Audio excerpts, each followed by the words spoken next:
GST Council meeting chaired by Finance Minister Nirmala Sitharaman was yet another spectacle of complexities. What was once promised to be a goods and simple tax has now turned into an intricate puzzle for the common man.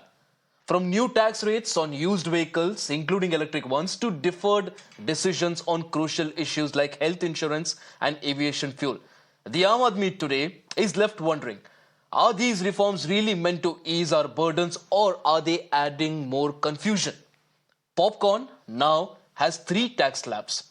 Chocolate cakes have 2, and health insurance decision about it is meanwhile on hold. Essential discussions like simplifying aviation fuel taxations under GST were dismissed due to state objections. For the middle class, it's not just about the taxes, it's also about feeling sidelined while discussions focus on popcorn and caramel over pressing issues like affordable healthcare, sustainable fuel cost. In the end, it's the same question all over again. Where is the simplification of the goods and services tax? We'll be discussing this in detail. Joining us right now, Ankit Jain, who's a partner at Ved Jain and Associates, and Professor Sriram Khanna, Managing Editor, Consumer Voice Magazine. And gentlemen, appreciate you joining us on the broadcast here. Ankit, I'll begin with you now. What do you make of the decisions that have been taken during the 55th GST Council meeting? Now, not just do I pay taxes on a new car, the fuel, the road, and the toll, but now I'll also have to pay 18% GST for a used car, including EVs. What do you make of it? Yeah, Ashish, thank you for these clarifications. So, one thing I would just like to first of all explain to your viewers is, specifically in respect to the used cars. So, what has happened is, in the case of used cars, it is not 18% that you have to pay GST on the whole amount of the sale that you have, and it is not for everybody this GST would be applicable.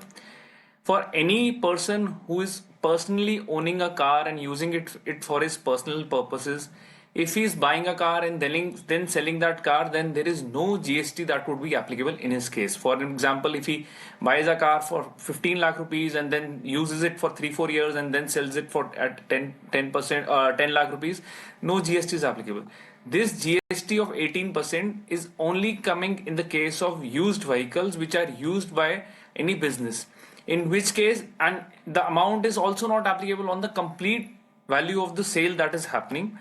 Again, in the same example, if the car is purchased for 15 lakhs by the business, and it is used for the purpose of business and after some years it is sold for, let us say, 10 lakh rupees, then it is not on the 10 lakh rupees that GST of 18% would be leviable. The amount, it will be leviable only on the difference between what is the depreciated cost in the books and the sale price. So, presuming that the depreciated cost on the books is 9 lakh rupees, 10 lakh rupees the sale price, 1 lakh rupees is the difference. On this, 18% would be levied. It is not going to be levied on them. But that being said, this is being a very specific topic. I think the impact of this is fairly limited. As I said, for individuals, this is not going to be applicable. Most of them use it for personal purposes. It is not going to be applicable. But the bigger challenges, as you said rightly, is the complications that have otherwise come up.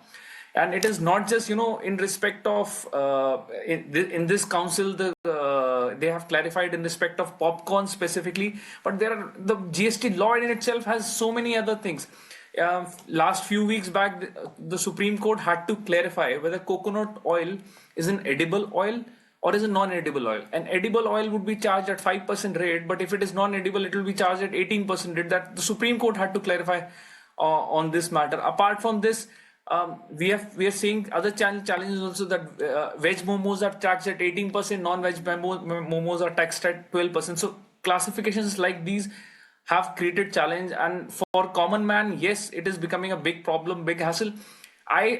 What I feel that this is becoming a challenge for the economy, because a lot of people right now are wary of what rate to apply right now, because if they are incorrect, then the huge demand can come up to them, and they face a lot of challenges later on.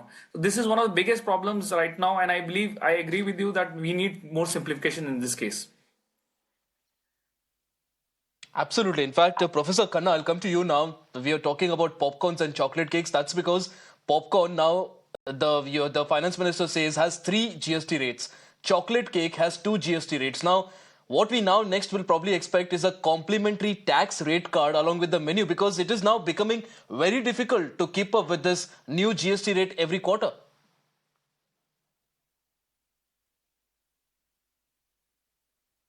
See, what you are saying is correct. This matter is becoming more and more complicated, and it is not easy for consumers to understand. But the implications are more important for the businesses. And as I have noted, this whole process becomes opaque. What is happening inside the GST Council? What proposals are being put up? What are the justifications of increasing or decreasing a particular rate of tax is probably not circulated prior to the meeting. And I think it is not a democratic process. If it is a state assembly or a parliament and a tax is being levied, then there is a proposal, there is a debate, public comes to know, they can make representations and say, we are going to be affected like this, listen to us. I think this process, the due process of allowing the public and the affected parties to make representations is missing in this whole process. And I think it is time that the GST system was made simpler and the people affected prior to increasing taxes are asked or given an opportunity to object, so that the council can doesn't only depend upon lobbying by different interests who are knowing in advance what is going to come, but the people who don't have the resources to lobby the GST Council. And I would like to say that the GST rates are very high. 18% is too high. आप मुझे बताइए, in which country they charge 18% GST? In the whole of Europe, the rates are 2, 3, 5, 7%. Of course, they are more developed countries, more taxpayers are there. But look at, you had these high rates because you were not sure whether But so many Professor people will end up Khanna, paying tax. European countries, Every the month citizens your there, they get more revenue is facilities as increasing. well. Here, we are charged like the first world and we get services like the third world. So the frustration among the Aam Aadmi is even more. No, you are right. But at the same time, I agree with you. You are right. But at the same time, bulk of our population is earning less than 10,000 rupees a month. Don't forget that. And our middle class earning between 2 lakhs to 5 lakhs of rupees is also small. And those earning more than 10 lakhs a year are even smaller. So what I'm trying to say is that the government needs taxes to provide facilities and support for the poorer sections and to create infrastructure. I'm not saying that. What I'm saying is you are collecting many times more tax than you had planned in the first year when GST was imposed.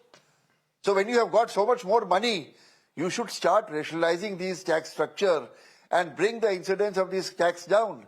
A person who is paying tax, there are 6-7 crore people who are filing income tax returns. 30 to 35% of their money is going to you as income tax, at least for the individual non-corporate taxpayers. And the corporate taxpayers pay less.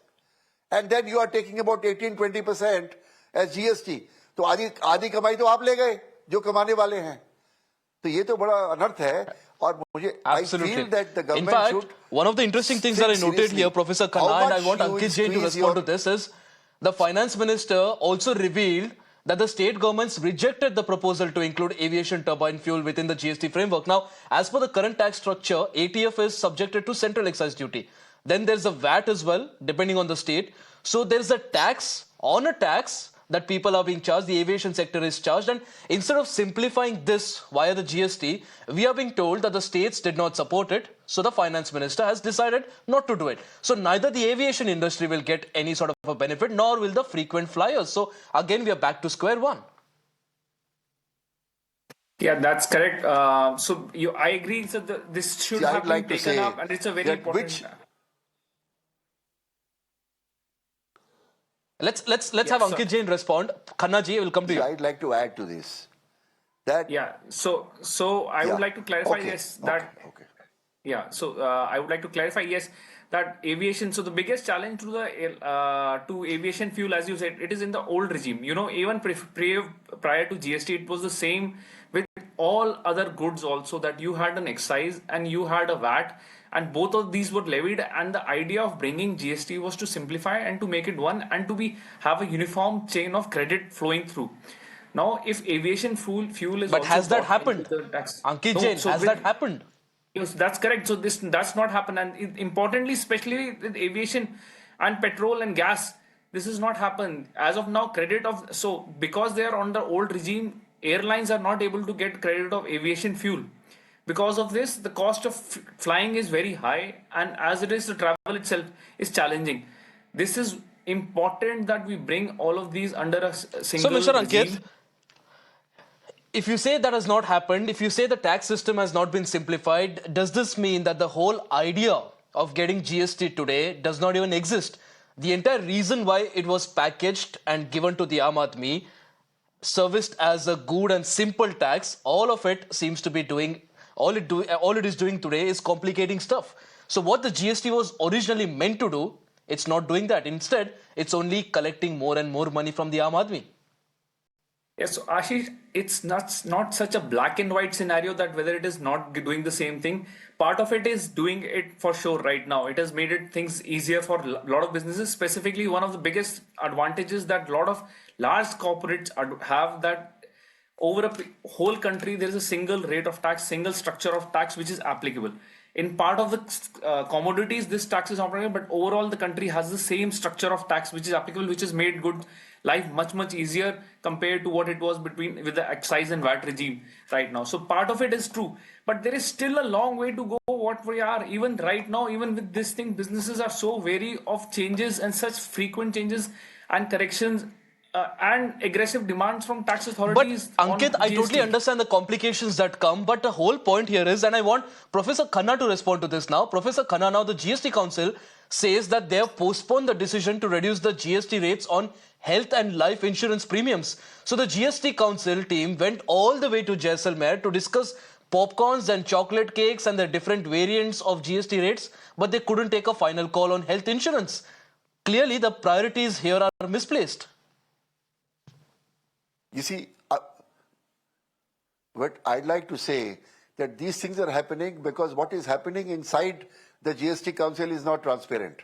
Which proposals are being put up, which ministers or which states are opposing or supporting, all that should come in the public domain so that people who are affected should see who is looking after their interest and who is not. I'm sorry, that is not happening. And I would like to say that yes, state governments have a stake, that they are now collecting money on some aviation fuel or some petrol sales. Because petrol also is not come under GST so far.